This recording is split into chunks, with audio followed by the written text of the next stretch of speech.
Awesome. Hey, Vishnu, how are you? I'm good. How are you, Mukund? How's wonderful Atlanta? It is good. It's sunny. The weather's getting warmer, so I'm happy. Tell me something. This is what I've heard about Atlanta, but I've never seen it. Apparently, when you have spring and there's pollen in the air, sometimes the car gets a whole layer of yellow. Is that true or is that It just a is myth? true, and the pollen allergy is the real thing. I didn't realize it because I moved here 3 years back from India, and my manager was like, "Hey, here's the allergy tablets that you should take," and I'm like, "No, what are you talking about? I'm not gonna get allergies." First year, luckily, I survived, but next year I started getting bad allergies, and I had to struggle for 3 months. So yes, the pollen thing is real. The allergies are real. People should take care of their allergies. That's amazing.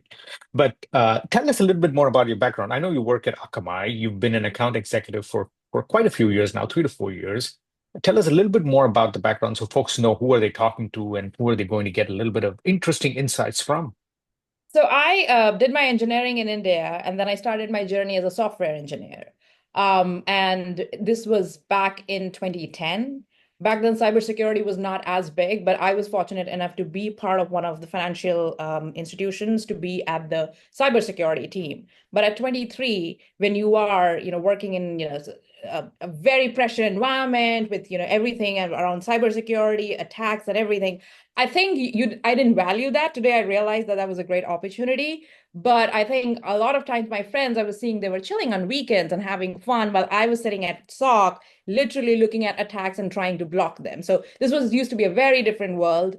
Eventually I realized that I probably would want to be more in the customer facing role. And that's when I joined Akamai, starting as an SDR. So I started as an SDR, picking up the phone, setting up meetings for the field sales executives. Then I moved gradually into the inside sales team. So I started as inside sales hunting, where I was closing the new logos for the team. Then I moved as inside sales farming for the FinServ, for commerce. That in those days, commerce and FinServ, e-commerce was becoming a big thing at that point of time. Then working as a rep for like 7 to 8 years, I was promoted as a manager for the commercial farming team. So I was managing the North American SMB business, which was around 50 million at that point of time. I had seven reps reporting to me, but that was also when the COVID happened and the world changed, and suddenly Yeah, everything yeah. had to get to remote. And then after while I was doing this, I realized so our company, we had a healthcare team which was part of the enterprise Yeah. team. But after COVID, we realized the healthcare segment, the use cases are different. This team is going through drastic digital transformation at a very hyper speed to keep Yeah. up with the challenges of COVID. Yeah, especially because of COVID, they had all these, they moved a lot to telehealth, and that was Right. one of the multiple changes. Right. And it also opened floodgates for all the cyber attackers to kind of start, and targeting the healthcare companies. And this was also the time where geopolitical situations were becoming different. So healthcare companies were at the top for the ransomware attacks and all the threats. So the US, they were forming the healthcare team, and they were like, hey, you know what? This was a good opportunity, new team. I wanted to kind of move here with, leveraging all my experience that I've had for the 10 years with Akamai in India and help the healthcare customers achieve their cybersecurity goals. And that's how I moved in January 2023. And since then, I've been a rep in the healthcare space here in Akamai.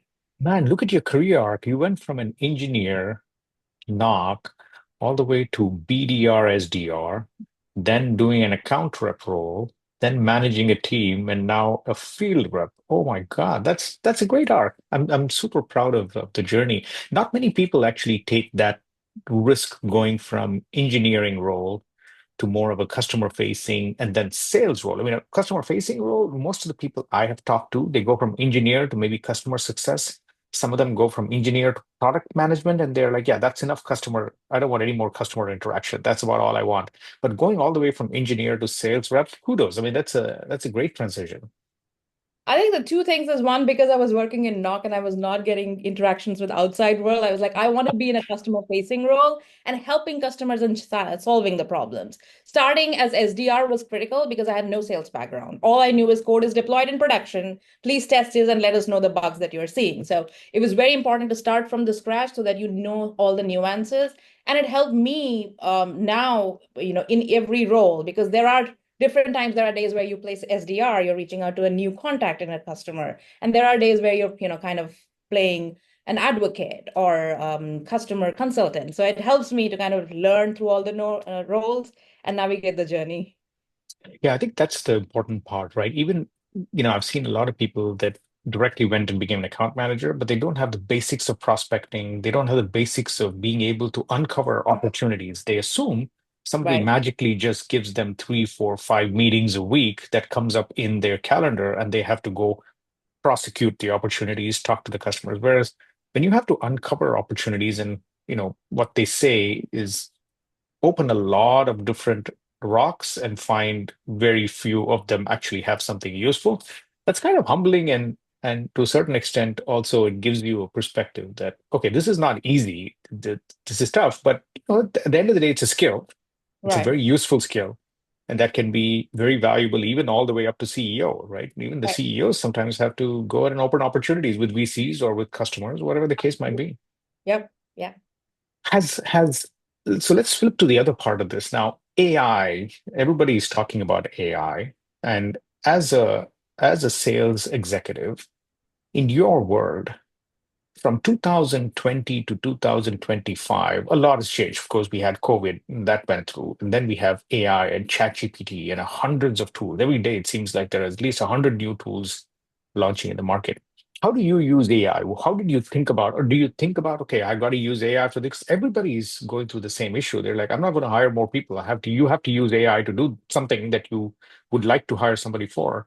How are you using AI? How do you think about it? So I would say that I am all in support of AI because it makes my life a lot more easier. And I also believe that AI is not going to replace humans. Humans are always going to be far more intelligent, and there is a human factor which includes, which exists in all of us. And even like I said, I work in healthcare. We all want to talk to a doctor as much as we can go to an AI and ask for, the solutions. But having said that, so covering on my journey. So I came from India. The healthcare system in India is very different from how the healthcare system is in That's US. right. That's right. There's like the whole ecosystem of providers and payers and health tech and all life sciences companies that they work together. And for me to understand, as much as, my team is fantastic to help me understand how the codependencies look, how the applications are dependent, how the information is exchanged, AI became the best support for me to go ask as dumb as questions I can ask, like why would someone have an insurance and not go to a doctor, or what is an in outpatient versus an outpatient, how does that work? So simplest questions to like why would a CIO of a healthcare company, what are the top three priorities of a CIO of a healthcare company, or what are the the investment areas. So I think these are the questions which I'm talking about. The AI helps you. Now again, you have to use your judgment, do a little bit of research on the company, but knowing the industry, especially after 2020, all of us are remote. So I have worked in an environment where we used to have office environments and then there's a remote.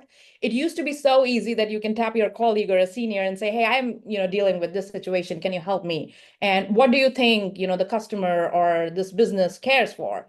You don't have that support. You have to kind of ping someone, you have to wait someone might be on a meeting. And AI becomes that best friend that you can just go ahead, ask questions, and get the details. Sometimes you can say, hey, you know what?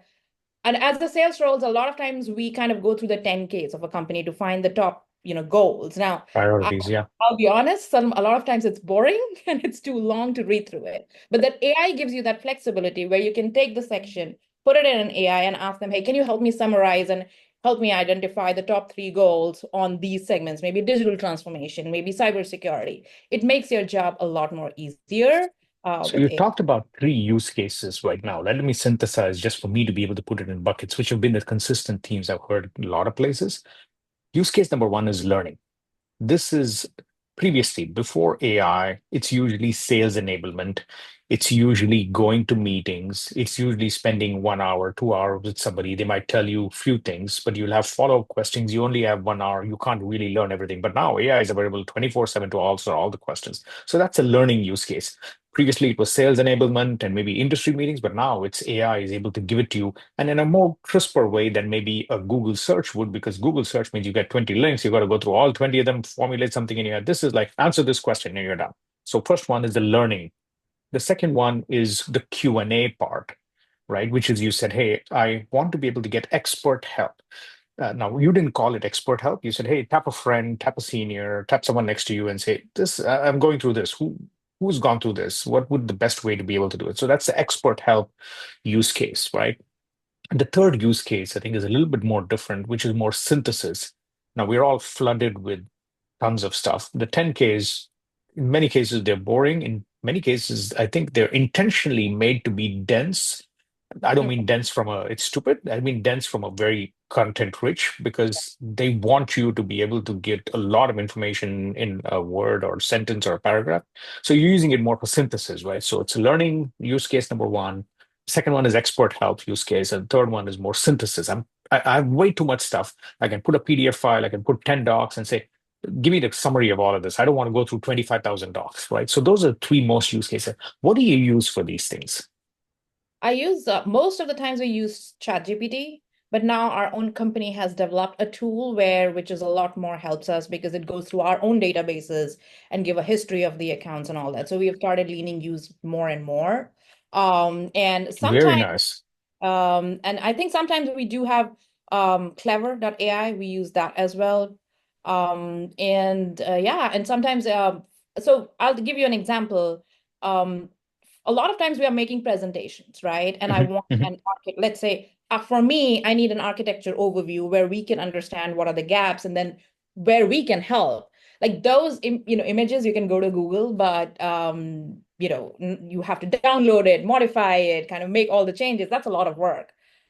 Sometimes you can leverage AI to kind of talk about like, hey, you know what? I want a reference architectures of so and so industry. And then help me understand, can you create a diagram for me where we can help or where the cybersecurity vulnerabilities, our or performance challenges at the edge are, and then you can leverage that. So that has helped a lot as well. So that's your fourth use case. You're using actually for content creation as well, right? Images seems to be one use case. I'm pretty sure you're using it for things that we're not talking about, but they're very obvious, such as a response to an email. Someone sends an email, you're like, I don't even understand what they're saying. Let me copy and paste that into ChatGPT. Okay, explain it to me in English because they're using a lot of words that maybe I don't understand. They're very healthcare specific. But there are a lot of healthcare words I still don't understand.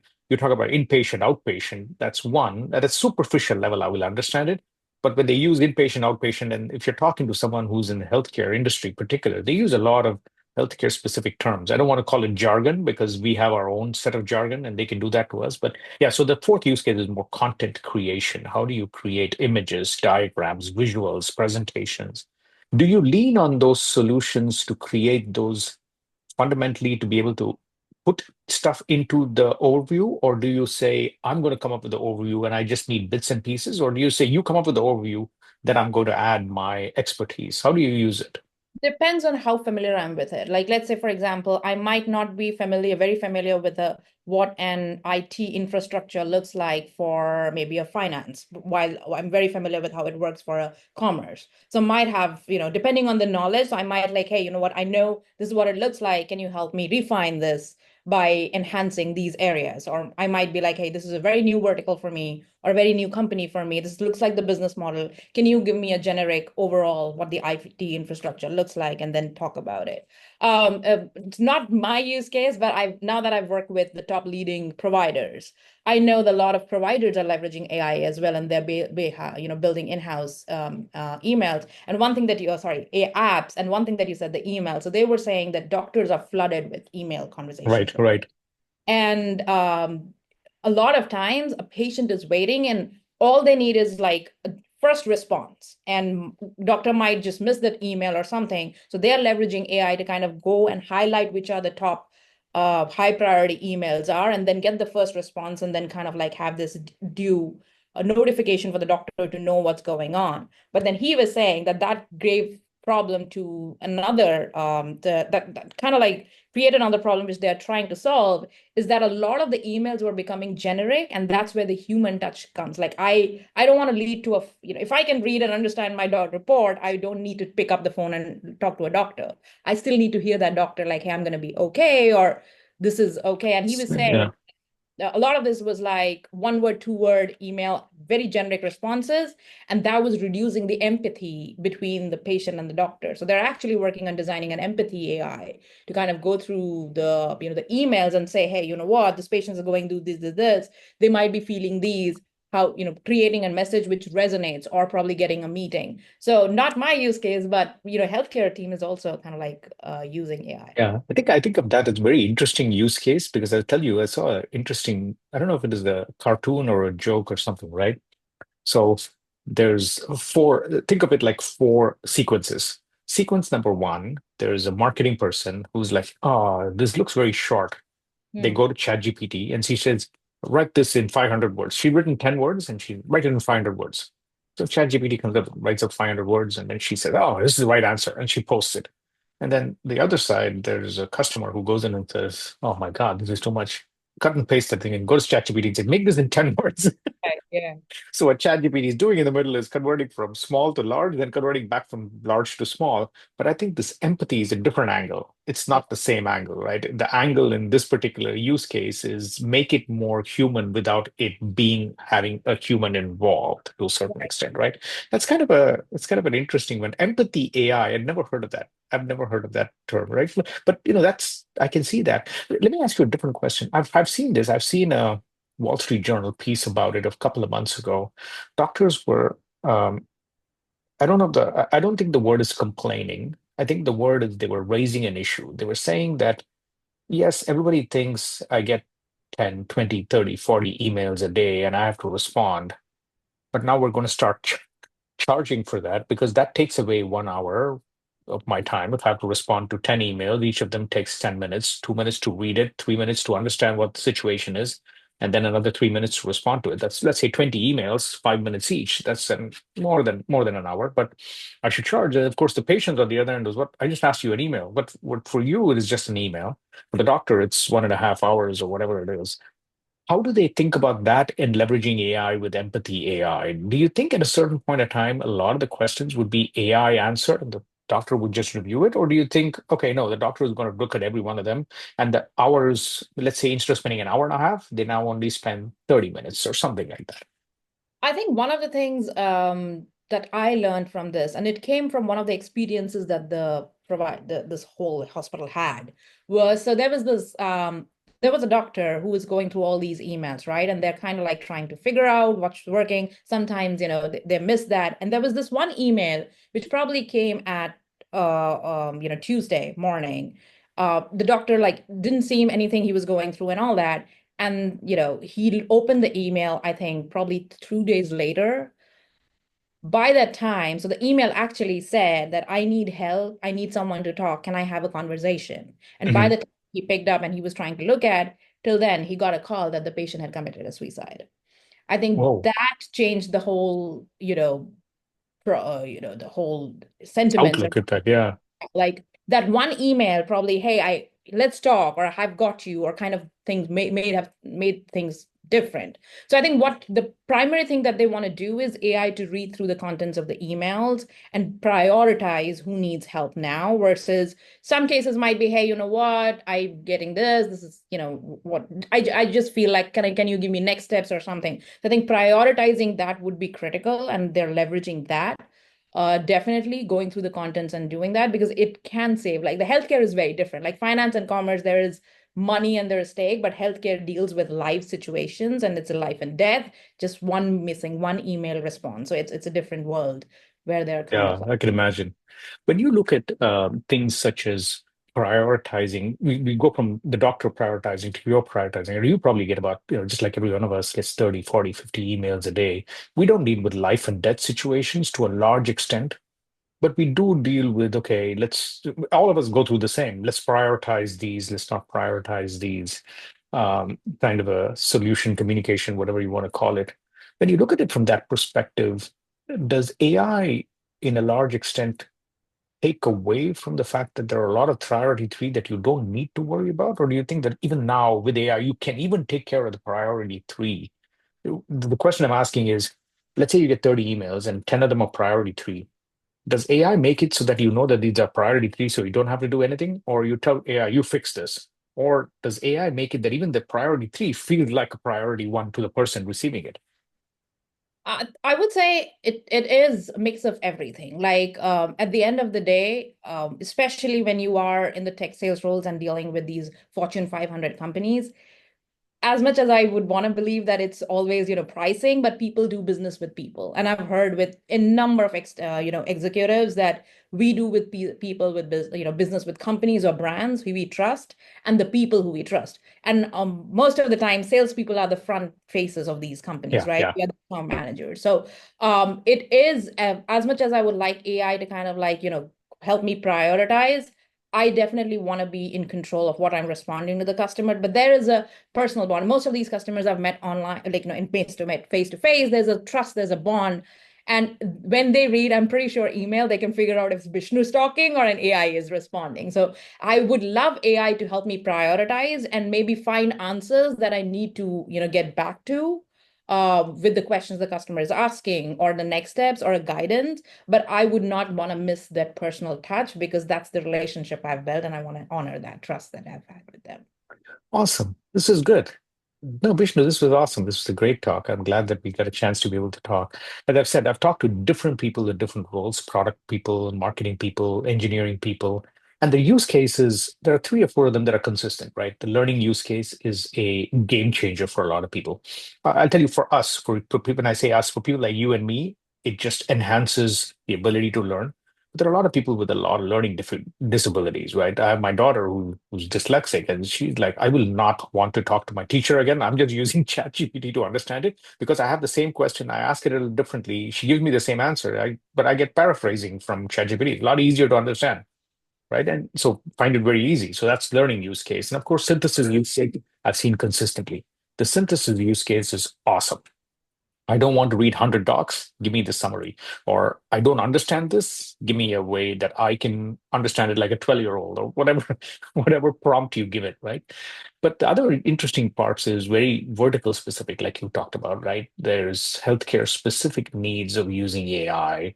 And the question is, even if we have AGI, as they call it, right? Artificial general intelligence, I think the more the intelligence, I suspect, this is my belief, not a belief, I would say, just as a theory. My theory is the intelligence is going to be less and less useful. Mm, The human portion of it is, I don't want you to be intelligent. I just want you to, you are. So let's assume you go from a, you've seen this when we were in India, right? In India, when you and I were growing up, you were much younger than me, but there was a scarcity mentality, right? There's always more demand. So I remember when I would go to get stuff at the store, they would turn me back if I didn't have the exact amount of money, right? Providing change was a big deal. And we went from that to then abundance mentality with UPI. Now I pay even something as small as 2 cents. I'm like, I'm paying it to you with UPI, and they're all right, happy, right? right. So you go from that, you apply that principle to intelligence. Very few people are intelligent. No, actually, intelligence is available to everybody. What the hell are you going to do with it? Don't worry that you're not in. You don't have to think that. Oh my God, she's a lot more intelligent than I am. She's going to beat me. Well, now everybody has the same intelligence. What the hell are you going to do with it becomes more important. And one element that you correctly pointed out, which is another thing we might test, is maybe the thing is we're all going to be more human with the intelligence. And what differentiates one person from the other is how much more human and empathy and all of the things that make us human would be different. I think every time there is a new revolution, and I would say this is the tech revolution we are going through. We had industry revolution before. I think every time there's a new revolution, there's always a fear of like, okay, we're gonna be replaced. I'm pretty sure I was growing up, I was like just internet was coming up and it was becoming a big thing. And I remember back in India, a lot of the government offices had files and they Yeah, would yeah. maintain files. And people were so mad that, the lot jobs will be gone and who will maintain these files? We have this machine, nobody needs to bring anything and all. But we survived and we have adapted and now we're using internet efficiently and it has helped us save time, being more efficient, especially in country in India where rural areas where there were not facilities. Today, online education, online banking has given access to a lot of people. So internet has helped us, reach more people, help more people. I'm Absolutely. pretty AI is going to be that. Yes. Has internet replaced a lot of jobs? It has. But Coming it back is to your also example, open. right? Yeah. Going back to your example, let's say there were 20 people helping people move files, written paper from one place to the other place. Now we're putting everything on the computer. Yes, so those 20 people don't have a job anymore. But the 10 new jobs that have been created for managing the data that is in those files, making sure the files are backed up on the cloud, making sure the files are secure, making sure that the files have deduplication, make whatever it is, right? 10 tech jobs, let's call them that, pay 10 times as much as the 10 people moving files from one place to the other. So I think that becomes a different thing. And going back to the same thing, like, today I think we have so much of information. A lot of times people are needed to read through these complicated reports and give us the summary. AI might replace that, but it might open the doors for creativity for human to solve other challenges and find, make life better. So I have full faith. I'm in support of AI. I've seen how internet has changed our lives for better. As a girl growing up in India, back then Uber or Ola didn't exist, but today it's a lot more easier for my parents to kind of book an Uber and cab and not have to wait for a driver or a travel agent to plan the whole thing. So Yeah, I'm all in AI for in support of. awesome. Thank you, Vishnu. Great talking to you.